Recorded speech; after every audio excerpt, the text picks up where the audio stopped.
Hello there. Good afternoon. Years ago, I was here in Mysore, maybe on my first or second, might even be my third trip. He said it a few times, and I was practicing with Sharat. And someone asked him about reading the Yoga Sutras, reading the Bhagavad Gita, which ones were better, what should they do. And he said, why are you so uh, maybe he said scared. Why is it so hard for you to learn to read the book of you? And nobody really understood what that meant, so he talked about it. He qualified it a bit. It's not an easy thing to qualify here in a short video posted on Instagram and Facebook or wherever I'm posting it. I'm trying to make a little bit shorter videos. But the idea is to get to know yourself, but it's not only that. So years later, when I came here and met my guru, Yoga Vidyananda, we were discussing, and he quotes Bhagavad Gita a lot. He quotes from the Vedas, he quotes from Tantra Shastra, he quotes from different things because he's read them so many times over his life. And we were going over the Kular Navatantra, and he was translating it for me in a way that made sense. I have a translation, but he was making it make sense to me because the way he described things, I understand. And I really said something about reading it, and he said, all of these things that I teach you or that we're talking about is really to teach you how to learn to read the book of you, not to read other books, other people's books. And it immediately made me think about Sharat because it was the same intention was behind his words as what Sharat had that day. What does that mean?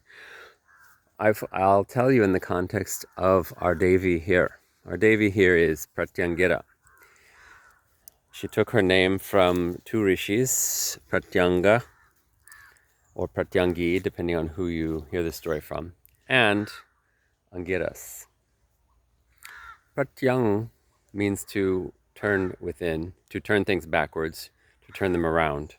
Angiras means to do battle with or to engage with.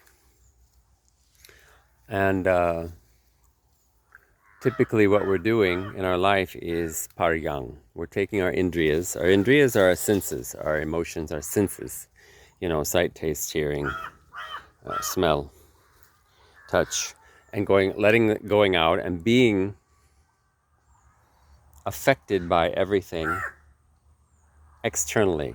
And then we're kind of living a reactive sort of life. To take those things and turn them inward is what Pratyangita is to do. So if you have Diksha in one of her mantras,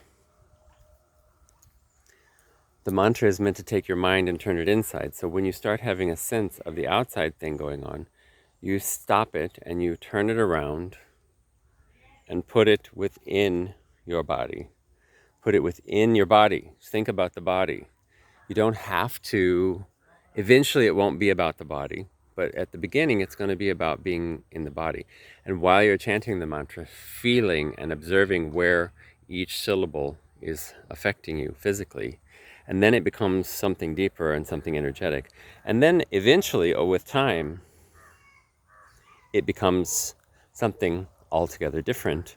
And you have this sense within yourself of how things outside you are affecting you, and you can take yourself back deeper inside and not have to deal with them, or you can stay inside and not let the outside be there, or you can use the technique to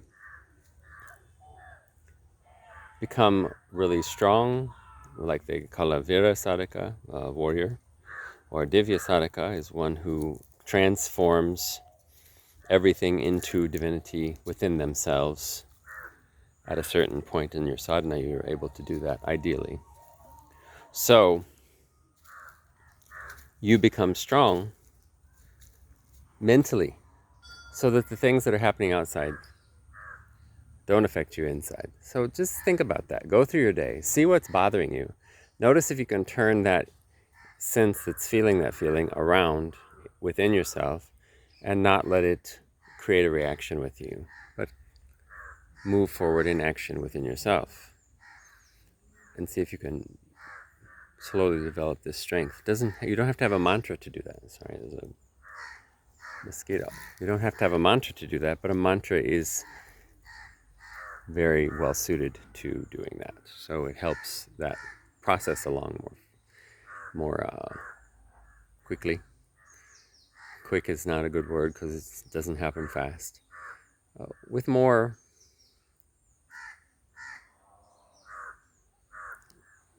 solidity, with more, just it makes the process work better. I'll use simple English. Work better. So think about that as the next time you're going through your life. If you're sitting to meditate and you're noticing the things and letting them bother you, turn yourself inwards. If you've got a mantra and you're doing it and it's hard and you're letting the external things bother you, take it around, turn it inwards. Person in your neighborhood or a person you live with or a person you're practicing next to is bothering you. Take that feeling and turn it within and see if you can focus on your breath, focus on your inner sight, your inner feelings, and not be externally affected into a reaction. Just a little idea, okay? Talk to you soon.